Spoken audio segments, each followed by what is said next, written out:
Today I've got somewhat of a public service announcement, or more of a GSA, golfer's service announcement. You know, everyone likes to say golf is hard. It's not hard, and saying that to yourself is making it harder. I'm not saying it's not a challenging, difficult game, but you've got to be careful with the words, the mindset that you put into your vocabulary when it comes to golf. We make it harder than it needs to be. That's what I want you to remember. And the way most of the golf industry and the way most of you are going about trying to make a golf swing is making it too hard. And what it comes down to is, yes, it's about technique, but every golfer fits into one of three different swing types. And if you are trying to swing a golf club that isn't your specific swing type and you don't understand what that causes, what that creates, you are always going to be in the frustrating loop of golf inconsistency. Those days where it's like, man, I wish I could play better. Why am I good yesterday? Why am I good today? You're on YouTube. You're on YouTube right now, trying to find something that gives you that extra little edge. But here's the thing, most of the time, and I mean it, most of the time, you're applying tips that are geared not just for pro golfers, tour golfers, but geared towards just one of those swing types. Very few of them match all three or service all three swing types. So with that said, how can you determine what swing type you are? There are a couple of ways, and it's a little bit intricate and I can't go into every facet of it in this one video, but I'll give you one sort of major test to give you an idea. But as I explain each of the swing types, we are going to be able to ascertain just from hearing what I say about some of the problem, and you'll be like, that's me. Or if you've been trying something else and it's been really hard for you to do, you'll go,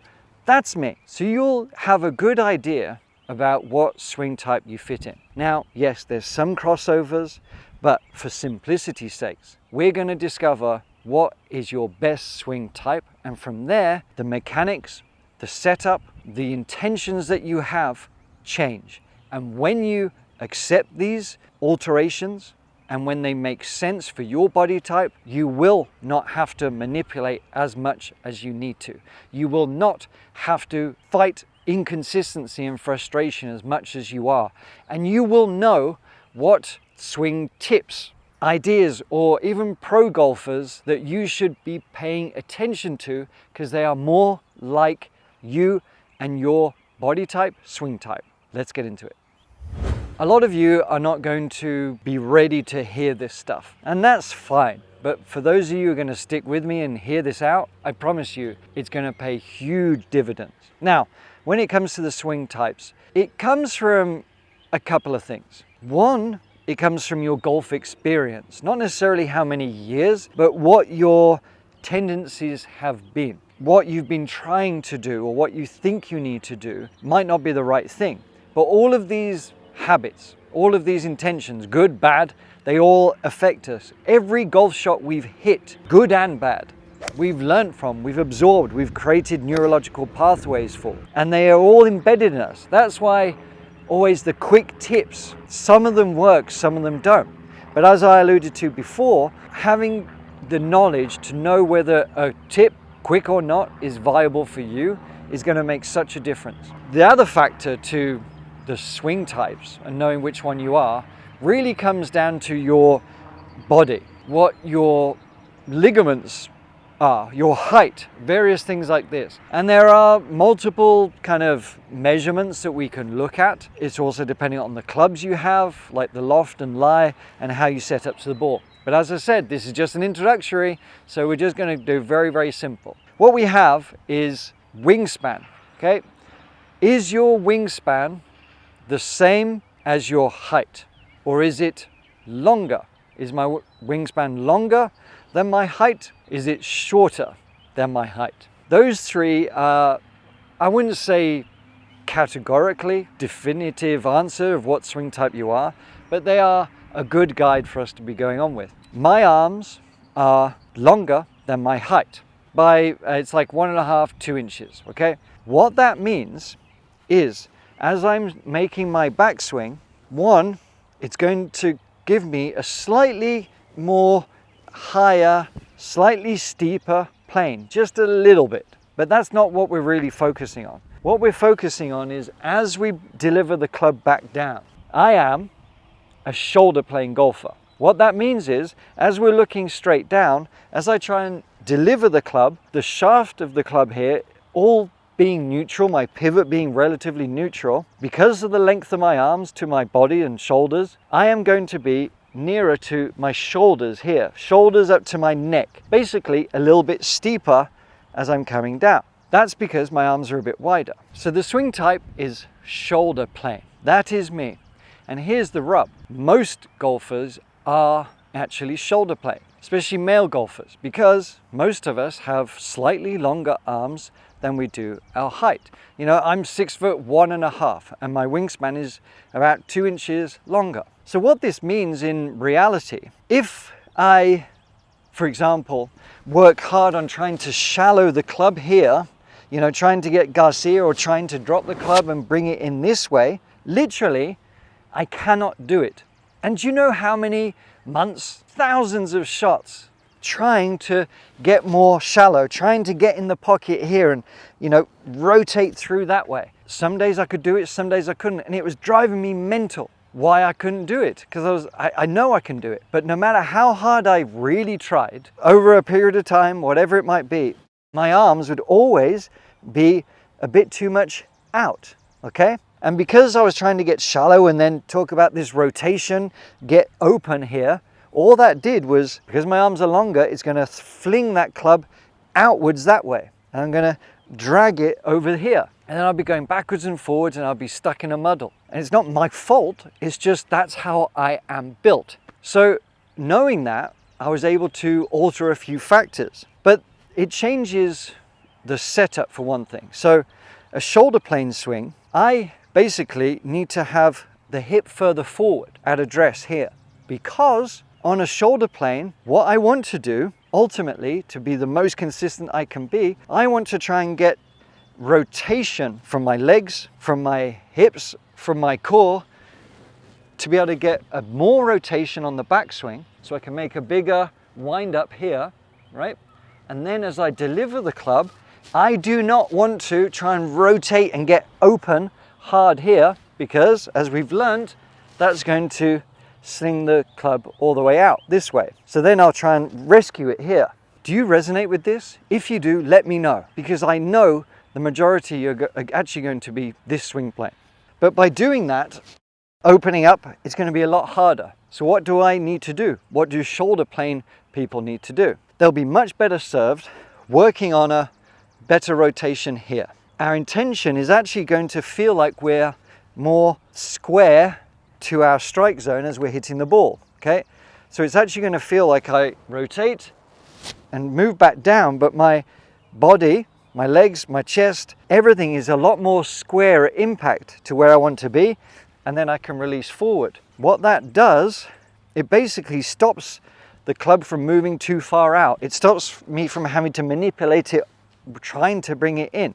All I do is wind up and shift and deliver that club into the back of the ball with effortless manipulation, like zero manipulation. And by doing that, I can swing faster, easier, and have less thoughts going on. So all I need to do on a basic level is ensure my setup, my left hip is higher, because that's going to help me facilitate my rotation through, and also it's my rotation on the backswing, but it's going to help me deliver into a strong commanding position at impact. So when I do those things, just those things alone, let's just brush this nice and slowly, right? So I'm going to get that hip forward. I'm going to exaggerate a bit here. I'm going to rotate more, and I'm going to deliver the club back down. So there's the shoulder plane, basic overview. The next one we need to look at is hip plane. Hip plane comes from a wingspan being slightly shorter than the height. You can think of Sergio Garcia. I talk about dropping it in the slot this way, shallowing. Garcia has much shorter forearms than mine in comparison, but his arms are a bit shorter and several other golfers are shorter. So literally, as he's making a backswing, And as he tries to bring that down, his arms are literally more in, so he can rotate more and get that club dropping on the inside and rotate harder. In actual fact, he kind of has to. But for me to try that, and for other shoulder planes to try that, it's going to leave you stuffed. The changes of a hip plane setup, we talked about forward with the shoulder plane. Hip plane, we're going to be a little bit more back because we don't want as much rotation on the backswing. We want more rotation on the downswing. So we're actually getting ourselves open more impact because we're going to be able to drop it more. It's going to be closer to us here, and then we're going to drop it that way. That is going to require less manipulation. What we can do as we go about our golf games and as we start to think about this, and as you start to think about this, I want you to really think about what works best for you. What works best for you without manipulation, because that is the important thing. To make sure that we're not doing too much, that we don't have to alter our swings too much. Just the modifications at the setup, the modifications in our intentions of backswing and downswing make all the difference. But if you're doing the wrong one, you're going to be really, really struggling. Now, as we go up just to hit this shot, I want you to let me know, does this resonate? You know, I've asked you before, but let me know, because this, I promise you, is going to be game changing. And we do have a ton of resources that are coming out and a whole new program that's going to help you for once and for all figure out your ideal golf swing, your ideal swing type, your ideal swing plane. All of these factors are going to make golf more enjoyable, easier, more consistent, and less stress. There is one more, and it is the torso plane, okay? The torso plane is basically, as we drop the club down, it's splitting my torso. It's somewhat between my shoulder and my hip. Shoulder plane is here, hip plane is down here, torso plane is somewhere here. Now, most golf instruction focuses on this torso plane. But the thing is, because we are trying to match somewhere in the middle, we're not committing to one way or the other. Much less people are actually torso plane where they've got equal wingspan to height than you realize. And trying to always be this neutral kind of golfer is quite difficult. I want you to start understanding that the torso is, yes, we're going to have a medium amount of rotation on the backswing, we're going to have a medium amount of rotation on the downswing, and we're always going to be able to get in the medium sort of torso. But if you've got longer arms, again, you're going to be flinging it out too much because you're not quite rotating enough on the backswing. Whereas the hip plane, we try and add a little bit of resistance. We've got the setup here, but we're actually going to feel like we've got a bit too much resistance here, which is fine if you're a hip plane swinger. But if you're extending too much with long arms this way, and you've got longer arms in your shoulder plane, as you swing down, it's always going to bring you over the top, which is the way a lot of you are doing, because you've got to think, I've got to get open, got to get open. It's making you worse by doing that. Torso plane is very neutral, but it's not ideal for everyone by any stretch of the imagination. As you're listening to me waffle on, you're not going to get the conclusive answers that you exactly want. But I promise you, just by thinking about this a little bit, by measuring your wingspan to your height and understanding those basic fundamental changes of what you need to do for your swing pattern, you can start eliminating some ideas about what you need to do or what you think you need to do to play good golf. Okay? Is that going to go in? Is it going to go in? Look at that. Lovely. Nice little putt. Doesn't really count, obviously. There we have it. Hopefully this introduction is going to at least get you thinking, get you testing a couple of things out. See where you fit, and we can help you take it to the next level and get it perfectly right, and you will be amazed at how much better your golf game will be. Thanks for the time, and if you're stuck with me, I promise this is going to transform your game more than you can possibly fathom right now. I'll see you next time.